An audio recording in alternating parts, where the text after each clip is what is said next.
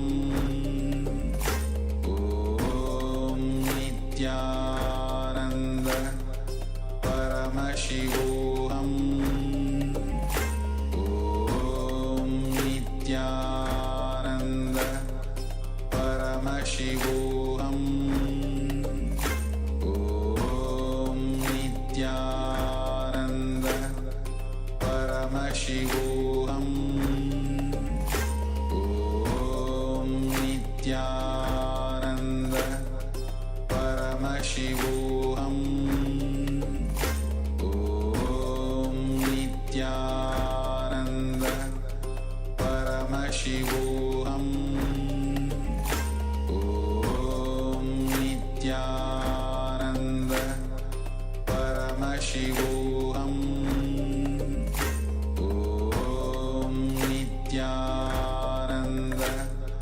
Paramashivoham Om Nityananda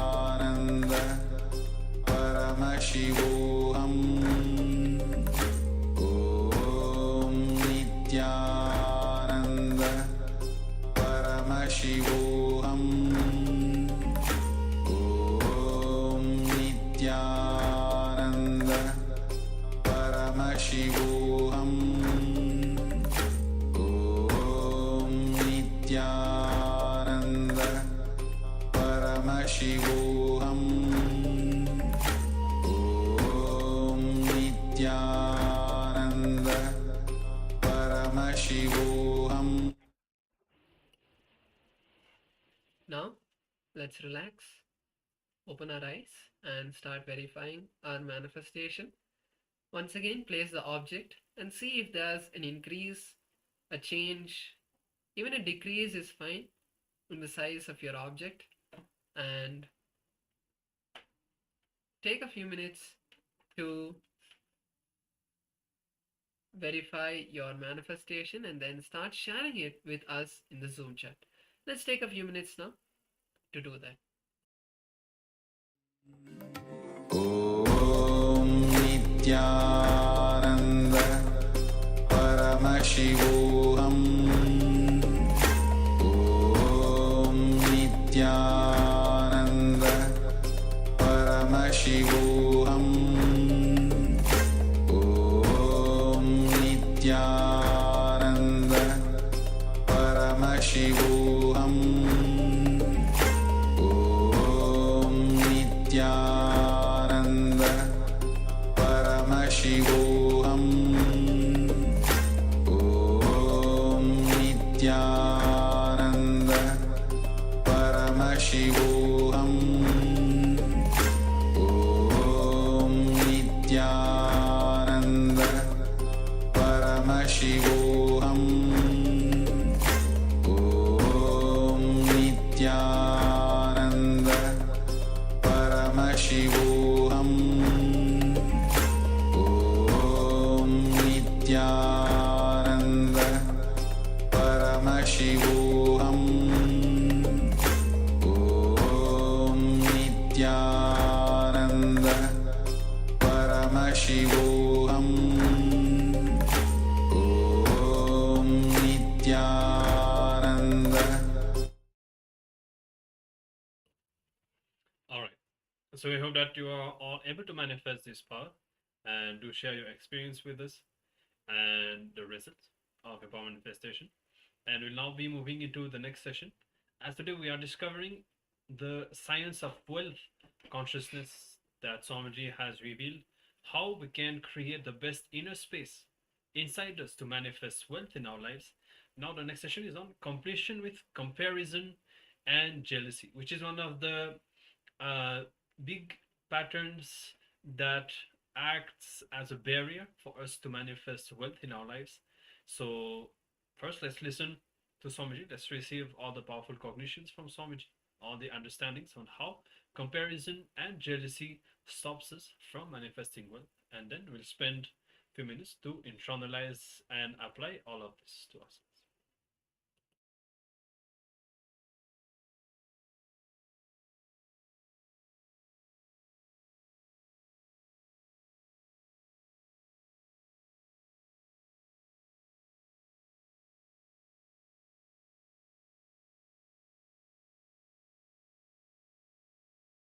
Next pattern we will work on is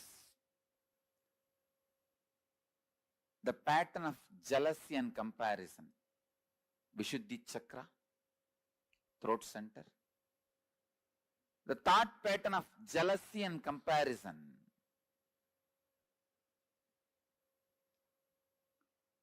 I tell you, most common and unaware engram is jealousy, comparison. It starts again from the early childhood. When your mother says, eat well, only then you will become like your elder brother. Study well, only then you will become like your father. Comparison is one of the most common and most unaware engram. You compare wealth, you compare in health, you compare in beauty, you compare in education, you compare in intellect, you compare in practically everything. But you need to understand one thing.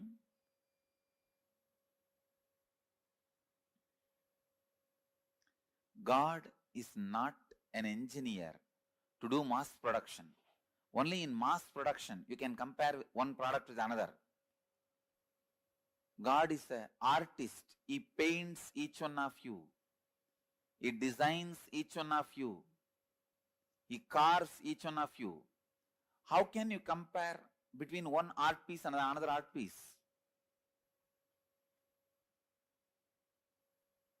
You are unique. Each one of you are unique. All of you are not equal. No. All human beings are not equal. No. All human beings are unique. It's like each human being is a unique flower. Uniqueness flowers in you. Fulfillment flowers in you when you realize your uniqueness more and more and more.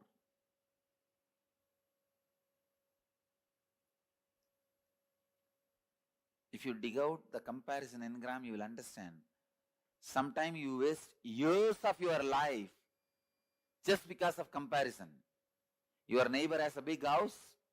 Even though you don't need, you waste so much of your time, energy, putting it and investing it in a house. Finally, when you have the big house and are not able to maintain it, when you are not able to maintain, when you realize you don't need that big house, you feel, oh God, 8 years of my life I wasted in this. I really needed a car. I could have put little bit of money into the car. Instead, I put all the money into this house. Now I am not able to maintain.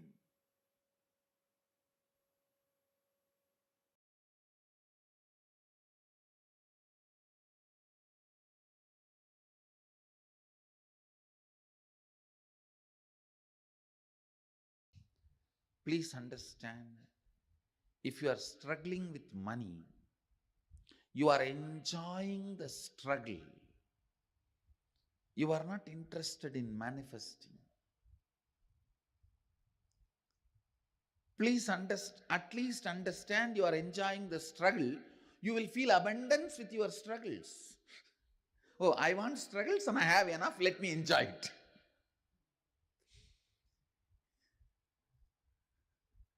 At least feel abundance. You want struggles, 2000 struggles around you, and you have 2500 struggles. Enjoy them.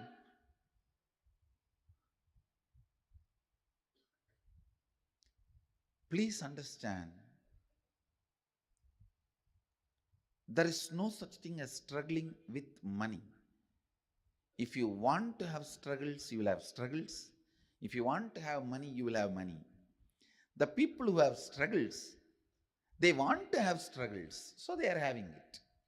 People who want to have money, they want to have money, they are having it. So, decide, you want to have struggles or you want to have money, you will have it. That clarity should come to your biomemory and muscle memory. You will have what you want. Next.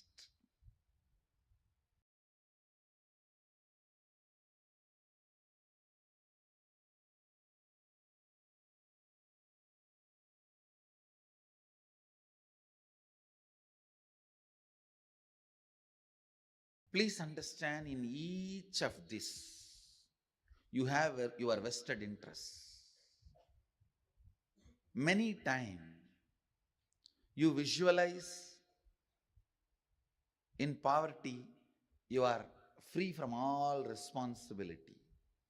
You just want to be free from all responsibilities and commitment. Then you constantly visualize, entertain, cherish the poor life. When it actually lands on you, you say, no, this is not what I wanted. Without knowing what is going to come, you cherish, visualize, entertain a thought current. After you attract that, you think, oh God, I think I missed it.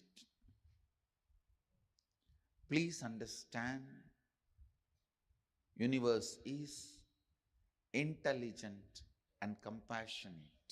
It gives you only what you ask for, never anything else. And if you have manifested poor health, unhappy relationship, poverty, look in why you manifested. Why you manifested. And dig it out from your muscle memory and biomemory, the root patterns. Why you manifested poor health, poverty, unhappy relationships, and complete it. You will understand you always manifested only what you wanted, knowingly or unknowingly.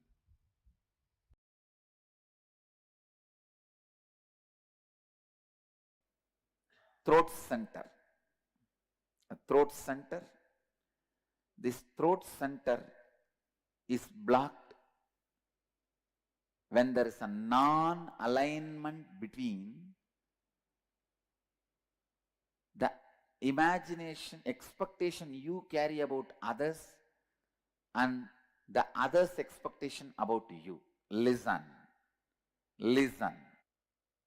When there is a non-alignment between your expectation about others and others' expectation about you, that is where the jealousy and comparison starts. Listen. You may have a superficial jealousy, superficial comparison, very superficial, like while you are driving in a Mercedes-Benz, if a BMW passes by, a superficial comparison. But those things does not affect you. The root jealousy, the root comparison which affects you is the non-alignment of your expectation and the other person's expectation.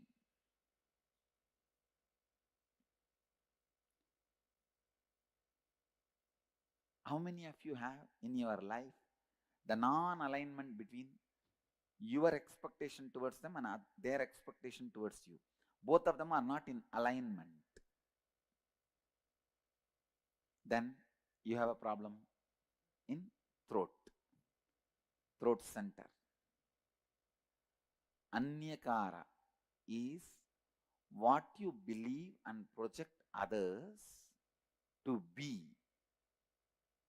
for you as per your understanding. Listen. These are all like a legal definition. Anyakara is what you believe and project others to be for you. In this example, what I expect you for me and how I tell that to you. Clear? For example, now I am expecting Bhagavan to build a temple in Dallas, so I am expressing it to him. This is my Anyakara. He expects me should always honor all the words I utter and fulfill them. That is his Anyakara for about me. Clear? But now there is a non-alignment where I am fulfilling, but he is not ready to fulfill. Clear? So his throat has a problem.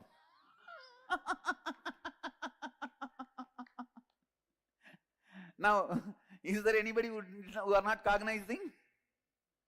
But if he builds the temple and I don't honor this time keeping or what he expects from me, then I have a problem. I have to alter, transform and stretch. Clear? Here is a volunteer. What that volunteer expects from me is Anyakara about me. What I expect from him is Anyakara, my Anyakara for him. Clear? If I fulfill his expectation and he does not fulfill my expectation, his Vishuddhi has a problem. If he fulfills my expectation and I don't fulfill, my Vishuddhi has a problem. Clear? So always be stretching, fulfilling everybody's Anyakara with whom your life is involved. Clear?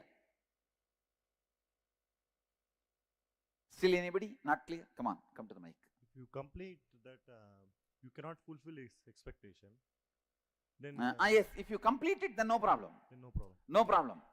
Even then, you are not expressing your capacity. You are integrated but not authentic. Understand? Now you will see. You will flourish in your business. You will flourish in your job. You will flourish in your relationships. In everything you will see, because you have decided not to give up on you. Understand? You have decided not to give up on you. Understand?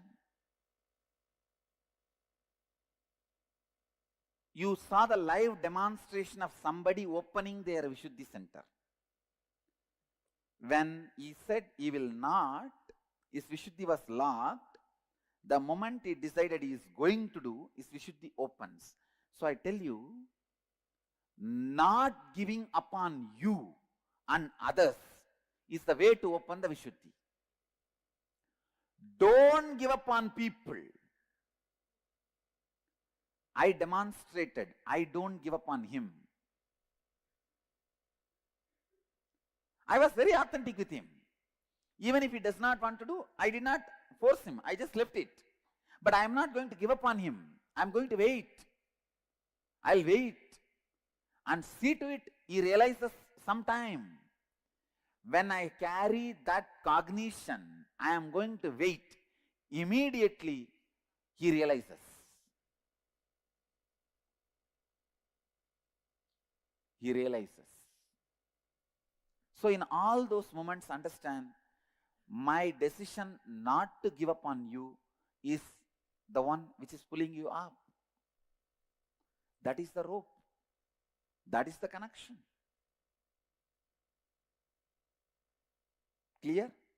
Now, I'll repeat.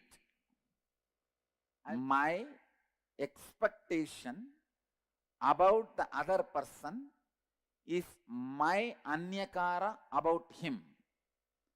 The other person's expectation about me is that person's anyakara about me. When there is a non-alignment between these two, Vishuddhi has a problem. Who fulfills it as flowered Vishuddhi? Who does not fulfill as a collapsed throat center?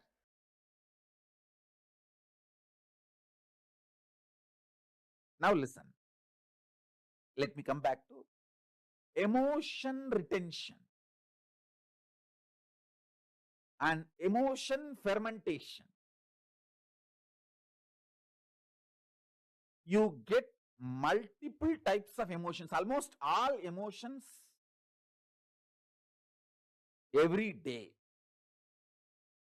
Sometimes lust, sometimes greed, sometimes fear, sometimes the multiple versions of fear, sometimes worry, sometimes love, sometimes attention giving, sometimes attention asking, sometimes jealousy, sometimes comparison, various emotions, sometimes the willpower, sometimes arrogance, sometimes frustration, different emotions I can describe. All kinds of emotions you get. But logically, through your conscious decision, the thought currents or emotions which you cherish stays inside you and starts getting fermented. The good news is, no emotion gets fermented inside you. No fermentation of emotions happens inside you without your conscious support. You should understand that.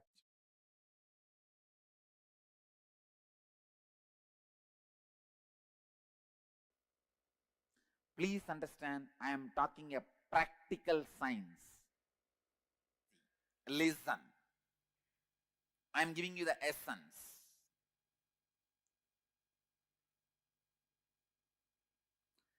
Whenever there is an inauthenticity in anyakara, you end constantly comparing yourself and your life with others.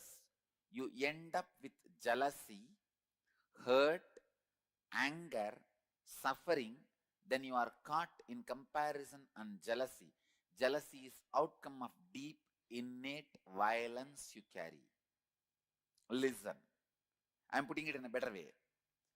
Please understand, when somebody expects something from you, when their image about you demands your expansion, you are not interested in expansion. The violence you have, you show towards them as jealousy, saying, you expect this from me? Come on, now I will expect this much from you. You prove. Getting it? Cognizing it? How many of you are cognizing it? Jealousy starts to justify. Listen. Jealousy starts to justify you not fulfilling others' image, or, listen, jealousy starts to justify you not fulfilling others' image. Understanding? See, I will not fulfill what he wants from me because he does not fulfill what I want from him. And I will expand what I want from him before even thinking whether he is going to fulfill or not. If he has 10 million, I'll put it as 100 million I want from him. Then go there and say, see, he's not fulfilling my 100 million, so I'm not going to fulfill what he wants from me. Getting it? Cognizing it? Jealousy starts as the justification. Clear? Then it becomes a violence to declare your supremacy. Let me tell you, cognize, listen. First, hey, you have 10 million. If I ask 10 million, you may give. No. I'll ask 100. So you can't. So now, because you are not fulfilling, I can justify why I am not fulfilling. Why I am not expanding me to you. Because you are not expanding you to me. As a justification, jealousy starts. Then, you have justified to many people that why you are jealous. Why you are jealous. Why you are jealous. You are justified to many people. And many people have fallen with your argument. And they say, all right, you are right, you are right, you are right. Then, the jealousy doesn't keep quiet. It declares, now I am the supreme. Listen. For example, I say, hey, give me 100 million. You are not giving. So now, I am also not going to fulfill your image about me. Then this fellow, he says, yes, right. He falls. Then second fellow comes. For him also, I am not going to expand to you because you are not expanding to me. Justification. He falls. So one by one, when people start falling, suddenly you declare, hey, I am the most supreme. How many of you are cognizing it? Do you see in your life, in some areas, you have declared supremacy? At least one area you have to declare supremacy to keep yourself alive. If you don't declare supremacy, even in one place, you cannot tolerate you. How many of you are cognizing me?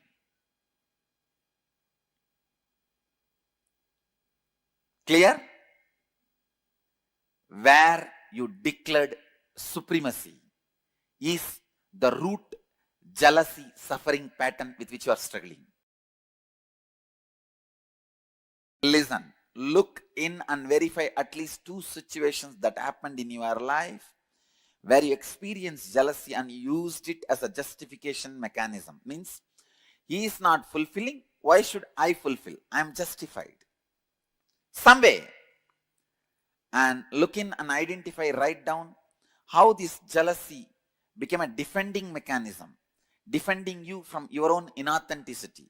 When you are not coming for morning yoga, you say everyone is not coming, then what is the wrong? Nothing wrong. I also don't need to come. This is the level of the human awareness. I tell you, even the collective consciousness theory is nothing but your justification of jealousy, saying that everybody is like that only. I was also like that.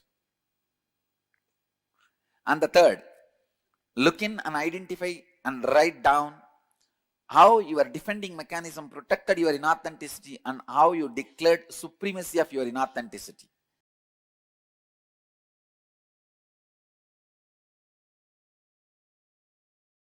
People who are able to be energetic, alive, active, sharply thinking, strategizing, without the peer pressure of jealousy, comparison, they are going to accumulate exorbitant amount of wealth. Understand? All the people who can function, think, work, get excited only by peer pressure, jealousy, comparison are just going to dry and wither out. Because all the peer pressure, jealousy, comparison, everything is going to be taken away from life.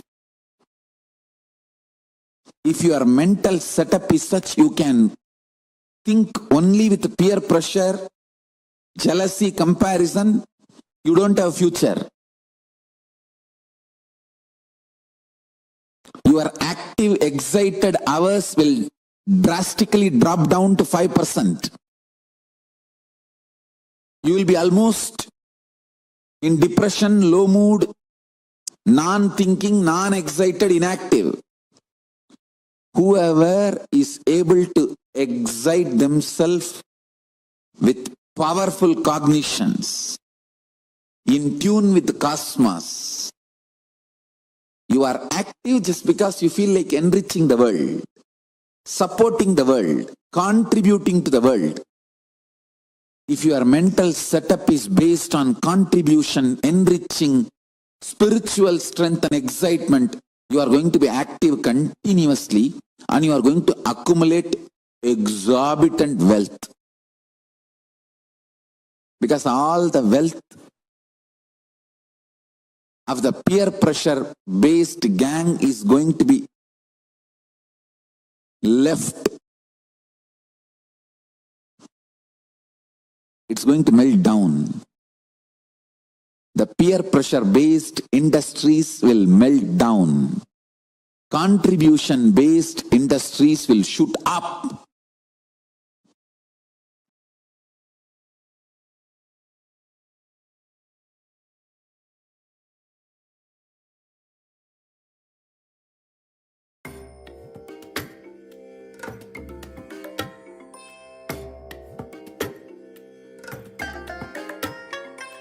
I bless you all.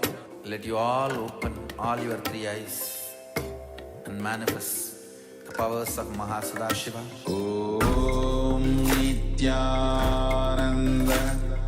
Paramashivoham. Om Nityananda Paramashivoham. Om Nityananda Paramashivoham. Om Nityananda Paramashivoham. Om Nityananda Paramashivoham. Om Nityananda Paramashivoham. Yes. So, Swamiji beautifully explains how when we are caught in the jealousy and comparison, we finally use that as a justification mechanism and as a defense mechanism. And finally, because of that pattern, we totally lose our own path. What is it that we are supposed to be doing? And we just continue looking at others, and on one side we justify our own inauthenticity based on what others are doing or not doing, and on the other side we look at what other people have, and it's like, if somebody says, if you dig out, you will understand that sometimes you waste years of your life just because of comparison. Because it's like, if your neighbor has a big house, even though you yourself don't need, but you'll waste so much of your time, energy, and life investing in a house just because you compare yourself with them. And finally, you waste your life to get that house which you don't even need, which is not what is really required for you, just because of that pattern. And finally, when you have it, in this example, you're not able to maintain it.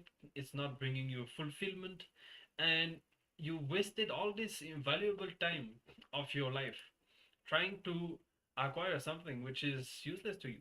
So now look in and identify how this jealousy has become a defending mechanism that you use to defend, to protect your own inauthenticity. For example, it could be, if when you're not coming for morning yoga, you say everyone is not coming, then what is wrong? I also don't need to come. And so that is how, because of this comparison jealousy, we just use that pattern to protect ourselves. And finally, identify and write down how your defending mechanism has protected your inauthenticity, and how finally you declare the supremacy of your inauthenticity itself. And write what your inauthenticity is and how you have declared its supremacy. So this is how the pattern settled, we finally declare supremacy of this whole thing, and finally we just waste our life because of that pattern, continuously justifying that okay, other people are doing this, they are not doing that, so I'll also do that. But finally, yes, maybe you can justify it, but the thing is, if you are not authentic, you are not going to manifest what you are really supposed to manifest. And this is directly connected to our ability to manifest wealth. So I spend a few minutes now and looking, please pen down everything about this jealousy and comparison.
So I hope that you are able to understand how this pattern of jealousy and comparison is happening in your life, and how you have declared the supremacy of this whole inauthenticity.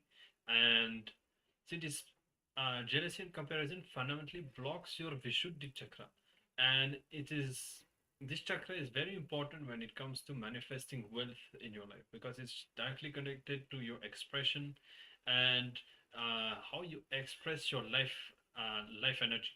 And when it is open very easily, you will express your uniqueness, and you will just see the wealth manifestation happening. You may not even be directly working for wealth, but simply just wealth will happen. And so now what we'll do, we'll be entering into a meditation that is directly working on this Vishuddhi chakra. So because the more you come to completion with this pattern of comparison and jealousy, the more you will see that your Vishuddhi will open and express in your life. But aside of this, there are meditation techniques you can use that awaken this chakra and that make it more powerful. And this is one of them that Swamiji has gifted all of us with. So we request now the participants to come to a space of listening and prepare to enter the Vishuddhi chakra meditation and be guided by Swamiji once again. So let's enter into the meditation. Now let us enter into the Vishuddhi chakra. Vishuddhi means which is beyond Shuddhi. Shuddhi means purification. Ashuddhi means impure. Shuddha means which is pure. Ashuddha means which is impure. Vishuddha means which is beyond pure and impurity, which cannot be contaminated at all.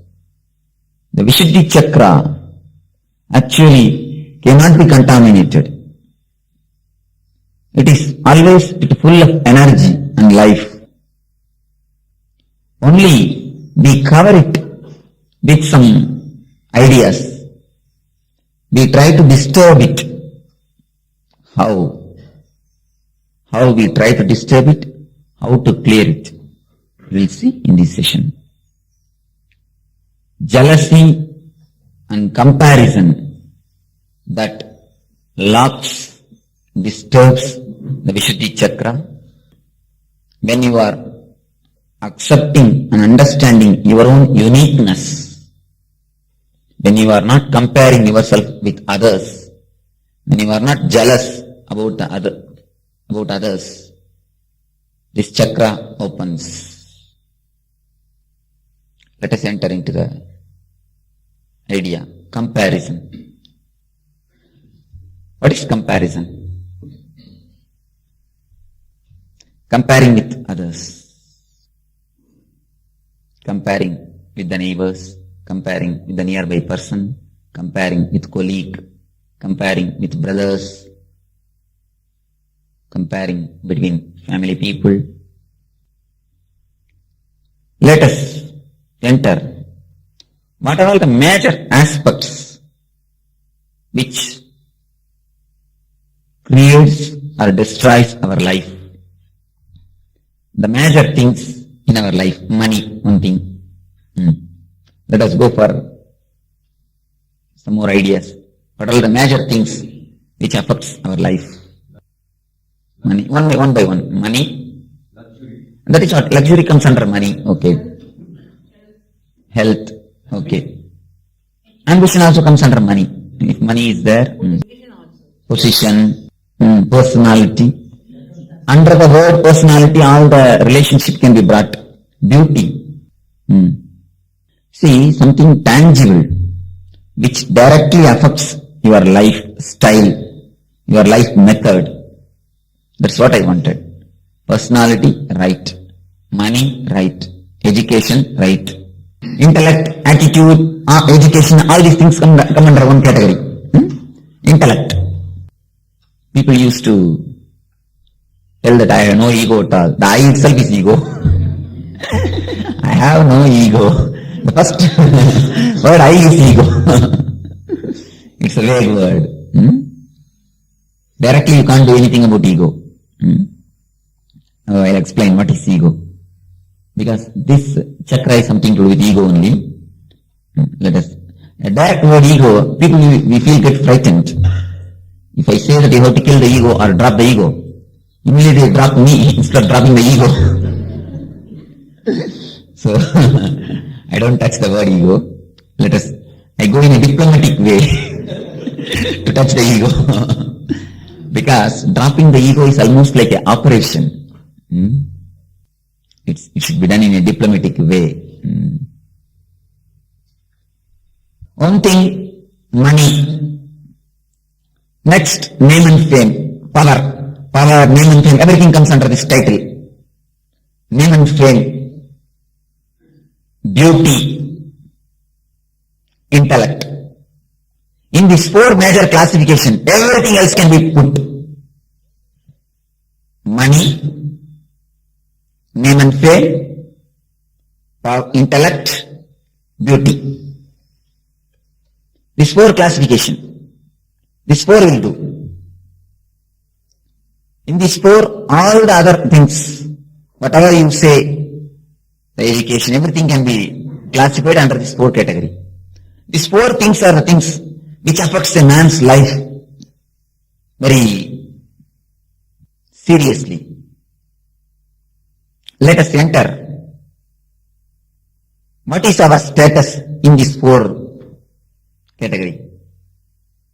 Are you a rich man? Are you a poor man? Are you a man of name and fame? You can't say yes or you can't say no. Are you beautiful? Difficult question. Honestly, you have to tell the truth, no other way. Neither you can say yes, nor you can say no. Same way, if you ask somebody, are you an intelligent person? I can't. So you'll be in trouble. Let us not go for that question.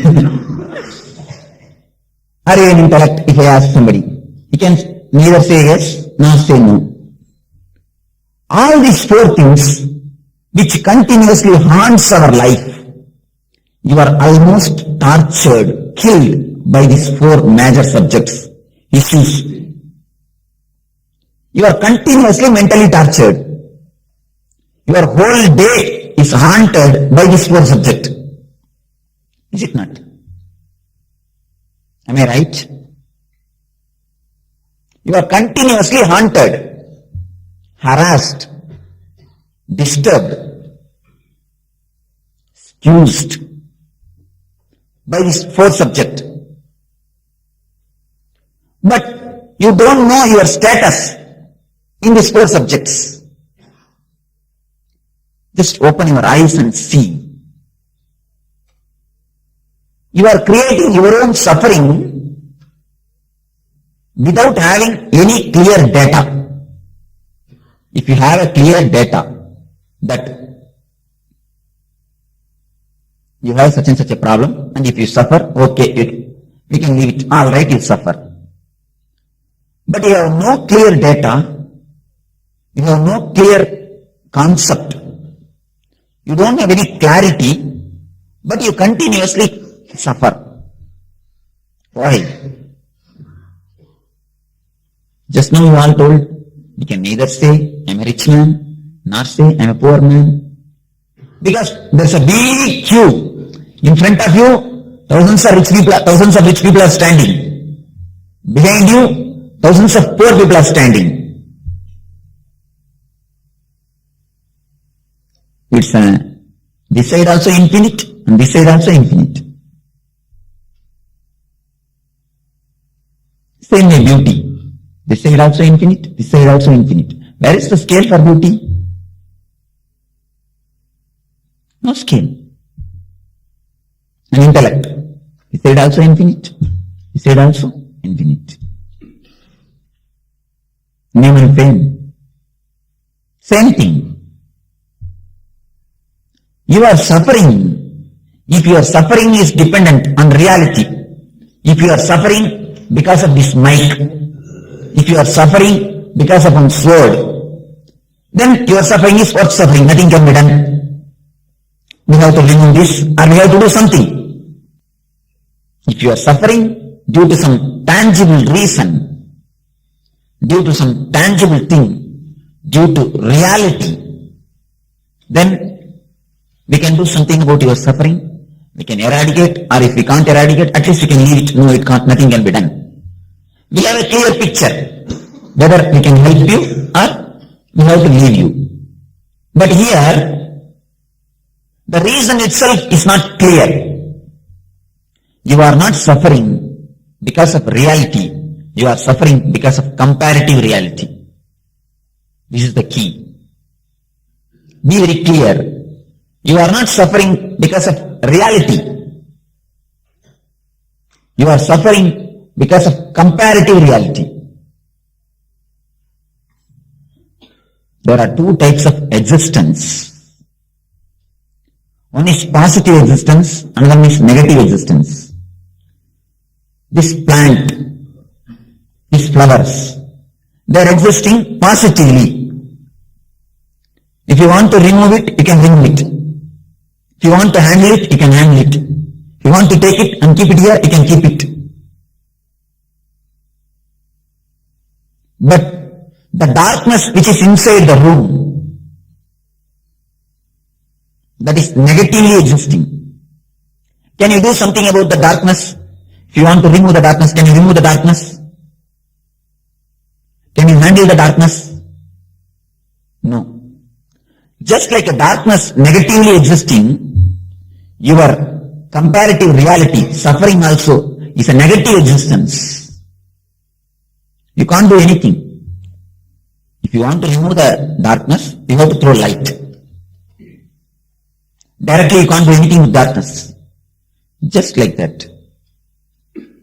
If you want to do something with your Vishuddhi chakra, just throw light. Just understand that you are neither rich man nor poor man. Instead of continuously looking this side, start looking this side. To satisfy yourself. To be direct. I don't say that don't grow. No, grow. Yearn. Do everything. But psychologically be in a freedom. Psychologically don't be tortured. Don't get tortured. If you are continuously tortured, haunted psychologically, your work, your profession will be disturbed.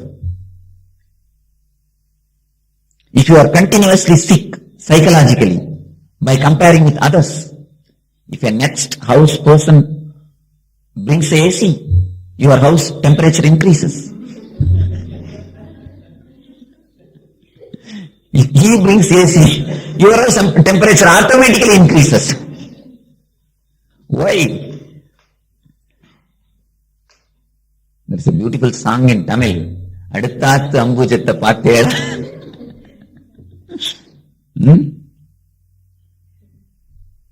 Continuous comparison. Continuous jealousy. Continuously we are trying to live others' desire. Mahavir says beautifully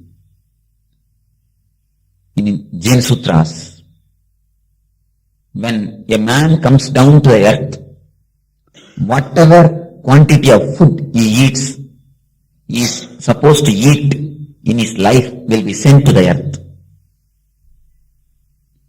Same way, the Vedanta says, when a man comes to the earth, whatever he has to achieve in this life, the enough energy is sent along with him. If he has to become a collector, enough energy. If he has to become a crorepati, enough energy. Everything is clearly sent along with him. You are given 10,000 rupees and sent to Bangalore to bring 10,000 rupees worthy things. But as soon as you go there, after crossing Dodaballapur, you forget about all about why you started, with how much money you started, everything. With how much of energy you brought, everything is forgotten, and you make some friends in Bangalore, and you see what they are purchasing. Instead of you purchasing only for 10,000, you start purchasing for 20,000, or 25,000, 15,000. Who will pay the 15,000? And start suffering for it. That is what happens when you come down to this earth. You bring enough energy to live your life. What Mahavir says is not a lie or a theory. What he says is an experience. But after coming here, you start comparing with others. Became more greedy. Not only greedy, you change your route. You may have taken birth to become a doctor, but seeing your neighbor is engineer, you tend to that side. You may have taken birth to become a dancer. Seeing your sister is a painter, you try to jump into the painting. So instead of living our own life, we simply shift the center to different life. Somebody else's life. Then you don't live your life, you start living somebody else's life. If you live somebody else's life, how do you think that you will have a satisfaction that you have lived? A small story from Albert Einstein. Albert Einstein, the greatest scientist of last century, the greatest truth which is discovered in the last century is done by him, discovered by him, the theory of relativity. This man was about to die. About to die is in a deathbed. Doctors are told only few days more he will be alive. All his disciples are sitting around him, his scientist disciples. The disciples were asking, Einstein, if God gives you one more birth, how would you like to take birth? What is the birth you wanted? What way you would like to take birth? What you would have told? He told, I should take birth as a plumber, the woodworking plumber. And scientists, the people have become simply wonderstruck, surprised. They asked, why? What happened? Why are you telling in that way? Einstein says, when I was a small boy, I wanted to become a plumber, a woodworker. In foreign, plumbers do the woodworking. In abroad, they are called wood plumbers. Here only, the name is different. People who work with wood and the plumbing, wood plumbing. Anyhow, then these people asked why? What is the reason? Then Einstein replies, when I was small, I want to become a plumber. But when I went to learn the work, when I started learning, some of my master has beaten me. Afraid to get beatings, I ran away from there and went and fell in the hands of scientists. And somehow I became an intellectual and I did all these things. Even though I have everything outside, I have money, name and fame, whatever you call it, all the four things. Even then I have everything. I don't have the satisfaction that I have lived my life. I have found the greatest truth of this century, but my life has become lie. My life is not truth. You should learn something, great lesson from his teaching. What he said, only a real mystic can say. A satisfaction of living, the satisfaction that you have lived is the essential thing.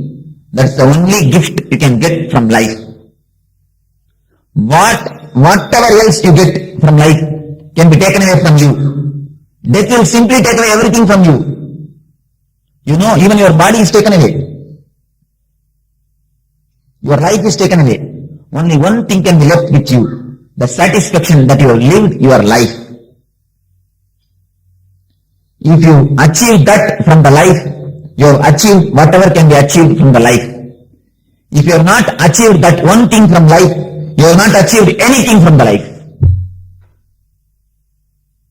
So even if you die in a platform as an orphan, but if you have the satisfaction that you have lived your life, you will have a peaceful, beautiful death. Otherwise, even if you die in an AC room, in the hospital ICU, top hospital's ICU, no, you will not have the satisfaction that you have lived, your life. A continuous comparison and continuous jealousy changes the root of your life. The negative existence, things which don't exist, haunts you in your life because you are unaware, because you are in low energy. That is what Upanishads say, Maya. Yama iti Maya, which is not there is Maya. But Maya is the cause for all our problems. Sorrows. Vedanti say, Maya is the root cause for everything, for all our problems. What is the meaning of the Maya? Yama iti Maya, which is not there is Maya. How can you be hunted by which is not there? You can be hunted, you can be harassed, you can be nagged. Somebody who is existing, which is already happening, that is different. Somebody who is existing, if they nag you, it's okay. But you are nagged by somebody who is not existing, who is not living, who is Yama, who is not there. How can it happen? This is the way it happens. Which is not there, but which you create. The comparative reality. A continuous comparison with others. Actually it is not there, which you create, a purely your own creation, your own production.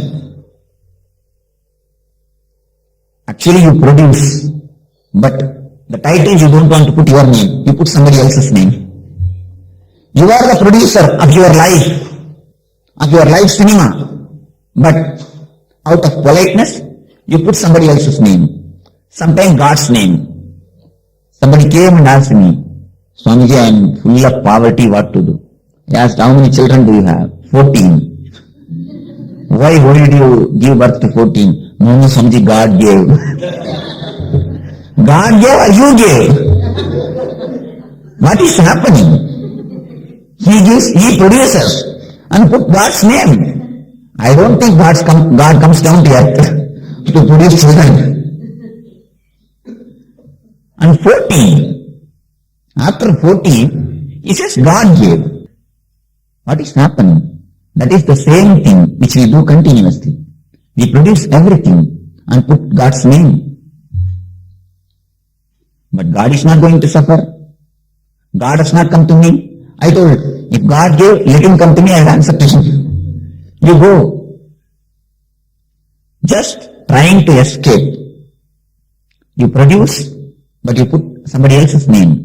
But that is not the way. That is not going to solve your problems. This chakra is locked by comparison and jealousy. It opens, it gets unlocked by understanding your own uniqueness. Each and everyone is unique. The solution to open this chakra is given in a small story by a Zen Buddhist monk. Once a king came to see a Zen Buddhist master. You can ask, why always kings come to see their masters? Only kings can see masters. Be very clear. If a poor man comes, he may pray to me at the most for some welfare, some money, some of his problems. Only if a man who is already satisfied in the outer world, if he comes, he will ask for a real wealth from me. You go to Albert Einstein and ask, what is the 1 plus 1? You are wasting your time and his time. Surely he's not a Sardaji, so don't bother. You are asking your time and his time. You are wasting. The 1 plus 1 you could have asked any primary school teacher. Just like that. If you come to me and ask for some wealth, for some mundane affairs, of course I'm going to answer. I'm going to tell, I'm going to give, or I'm going to do. That is different. But a man who is satisfied completely with the outer world, if he comes, a man who knows everything about the basics, if he comes, he can directly argue about theory of relativity. What is meant by E equal to mc square? What is meant by energy and matter? You can discuss all these higher things with Einstein.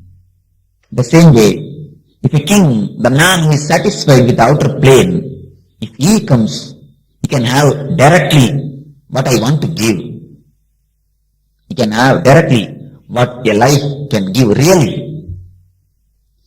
So the king went to Zen master and asked, Master, what is Buddha? He is asking, what is Buddha's state? What is meant by Buddha's state? Enlightenment. Master beautifully answers, the cypress in the courtyard is Buddha. Cypress means the plant which thani bush. The thani bush is called cypress. The thani bush which is in my courtyard is Buddha. King naturally is not able to understand. He asks, Master, please give some more explanation. And Master says, do you see just next to the thani bush, a rose bush is also existing. Both are living nearby, continuously for many years. But not even once thani bush tried to become a rose bush, and rose bush tried to become a thani bush. If it happens in you, you are enlightened.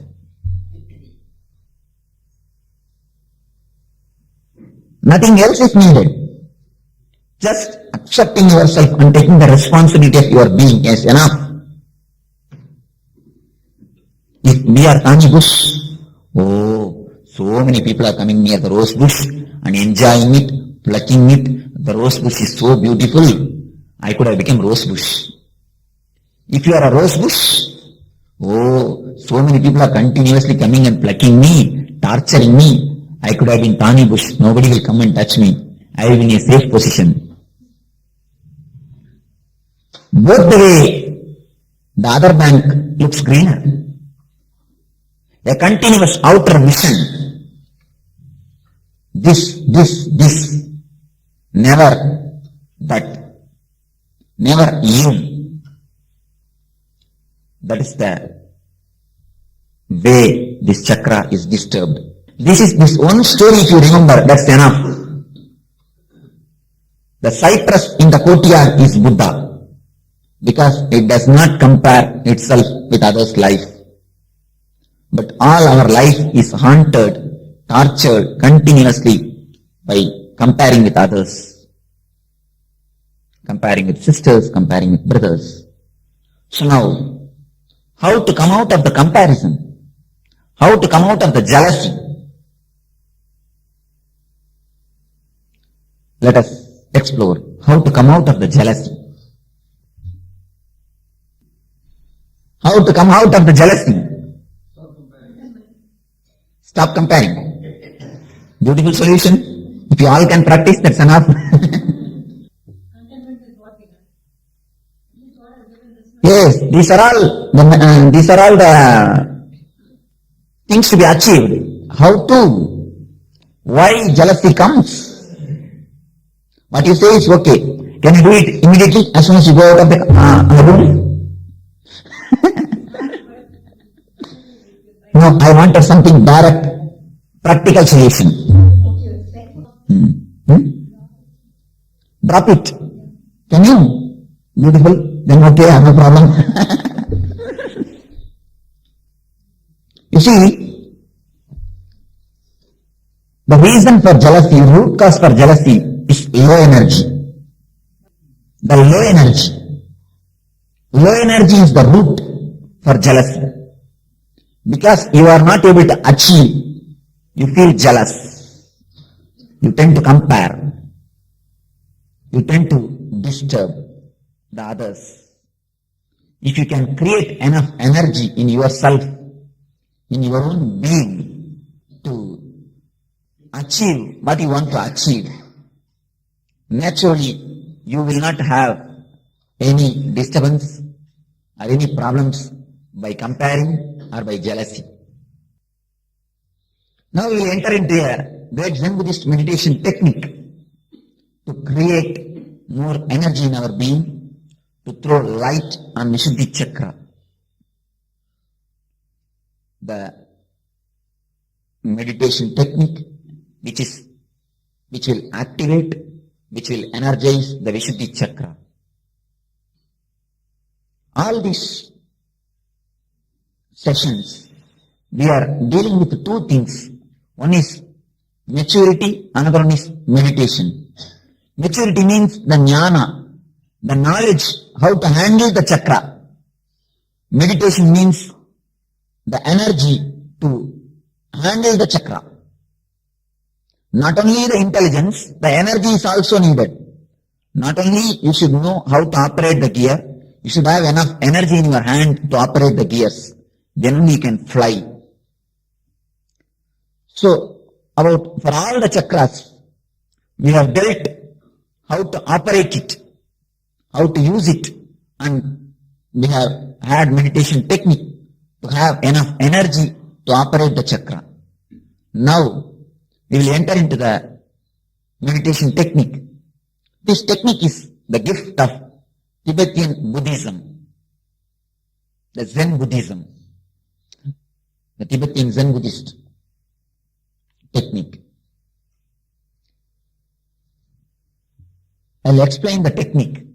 Some of you may be knowing the technique. We will go for practicing after explaining. A deep conscious vibrations, humming should be created in your being. Just sit in a relaxed way. How to sit to balance your being? The Buddhists have taught beautifully. Just squat and put your right leg on the left leg, and as soon as you sit, see that your spinal cord is in a straight line. How to make it in a straight line? You can just close the eye and bend your whole body in front.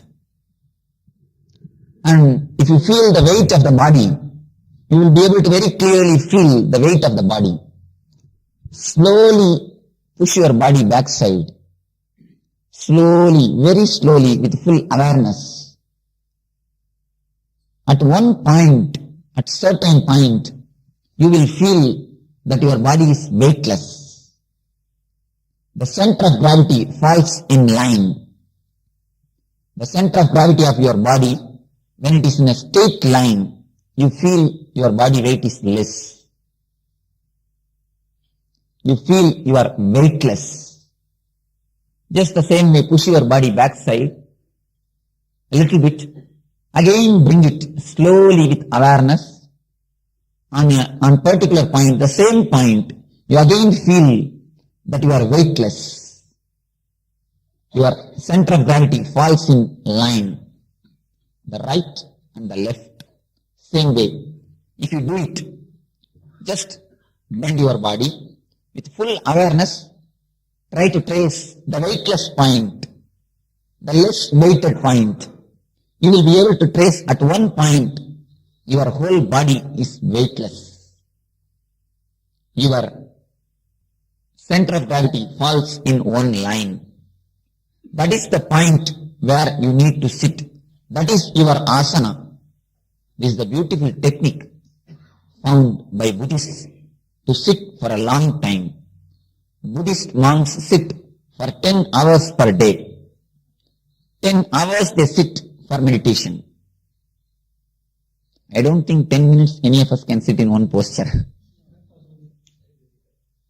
But with this technique, today itself we can sit even for 2-3 hours. The technique is such effective. If you practice, you can sit surely for 10 hours.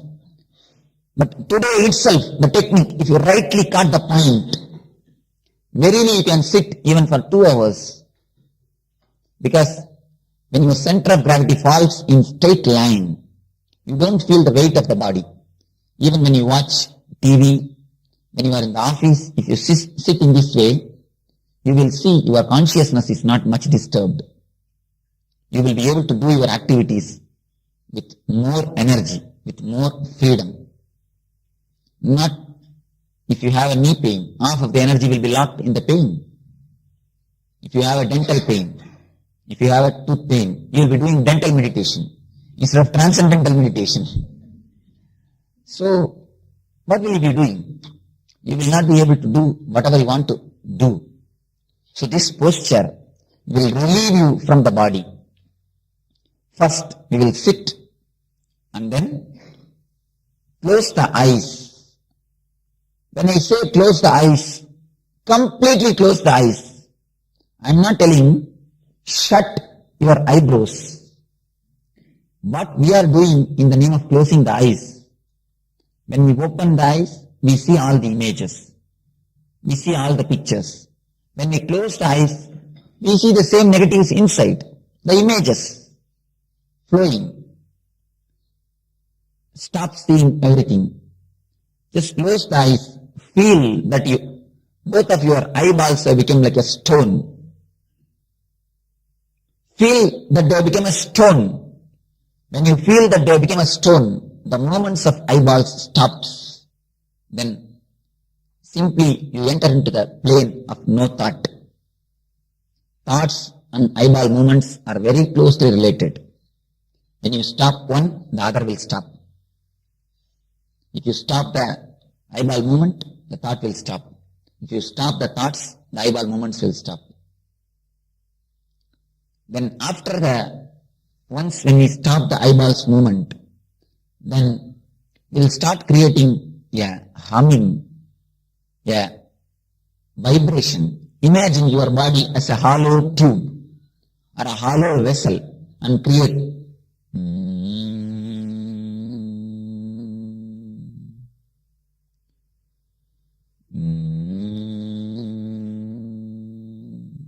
no shouting. So don't worry, no shouting. No need for shouting. Just create a long vibration, as long as possible, as deep as possible, as louder as possible. That's all. No opening the mouth or shouting. Just create deep vibrations. This is enough. Relax your hand and just create the vibrations. That will give you a tremendous energy upsurge.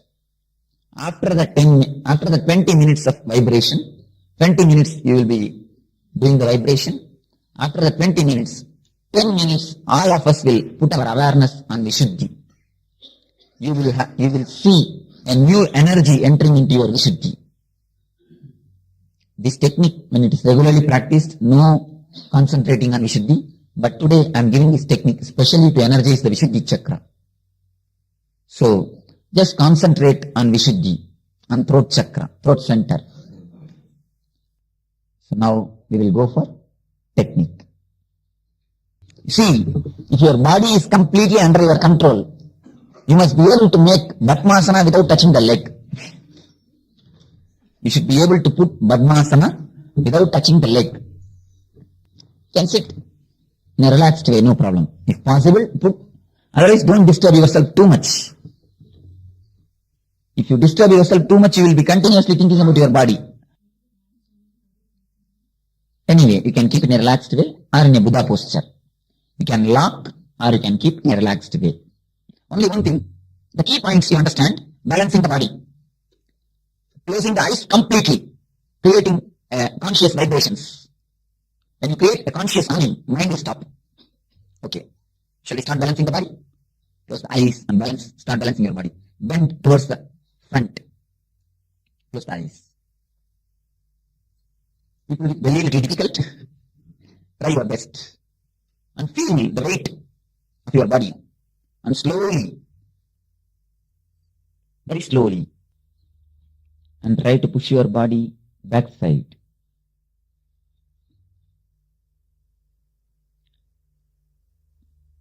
And slowly, just slowly, with full awareness, slowly raise the body with full awareness.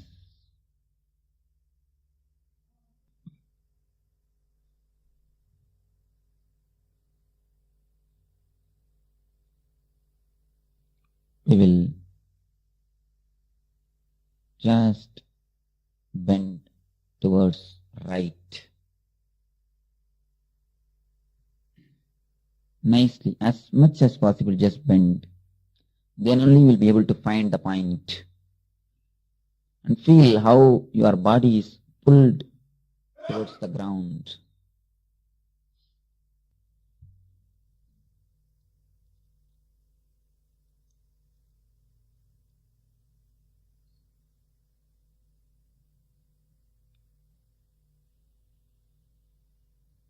Slowly come back to the center with awareness. Then only you will be able to find the center point. The point in which you feel light, weightless. The point in which your center of gravity falls in straight line.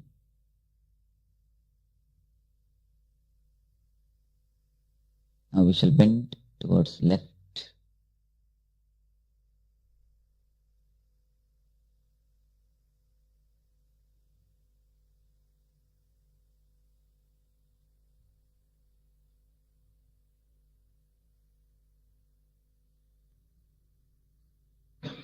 Slowly center your body.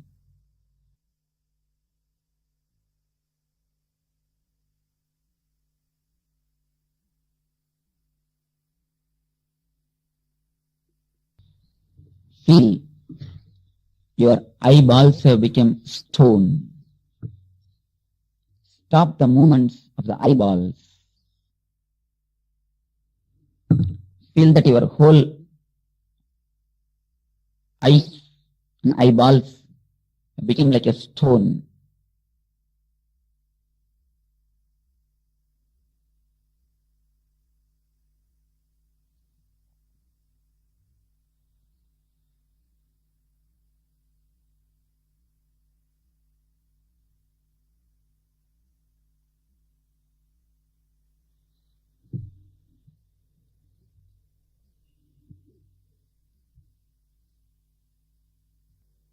Feel completely your eyeballs have become stone.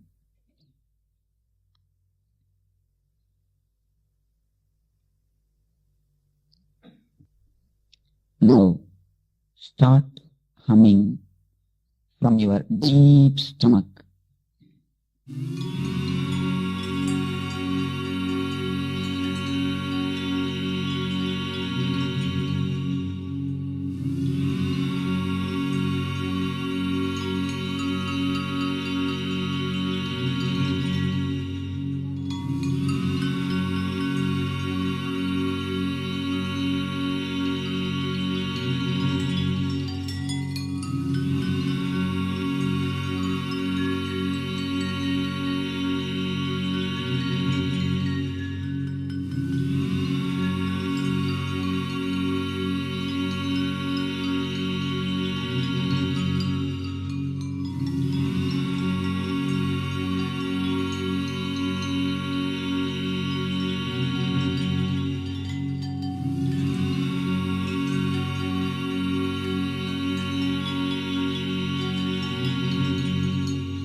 bless you all. Let you all open all your three eyes and manifest the powers of Mahasadashiva. Om Nityananda Paramashivoham. Om Nityananda Paramashivoham.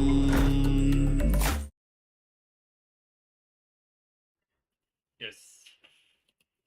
We hope that you were all able to follow along this Vishuddhi Chakra guided meditation, and that you're able to experience the activation of the Vishuddhi Chakra, and definitely continue this completion process and remove all this comparison and jealousy, and as Swamiji says, establishing ourselves in high energy that will take care that the Vishuddha Chakra will always be awakened and always radiating its power. So with this, we now will be switching now to the darshan preparation today, where we are receiving Swamiji's blessings as Bhagavan Venkateshwara. All of us will be showered with the wealth consciousness, the inner space to just manifest abundance and wealth in our lives. And we also expect the further revelations and initiations from Swamiji on the Navatattvas during these Navaratri celebrations. So let's prepare ourselves, make sure that you're ready with your Atmalinga, and let's now switch to the darshan preparations. And of course, we'll be back after the darshan for the remainder of today's sessions. Jai.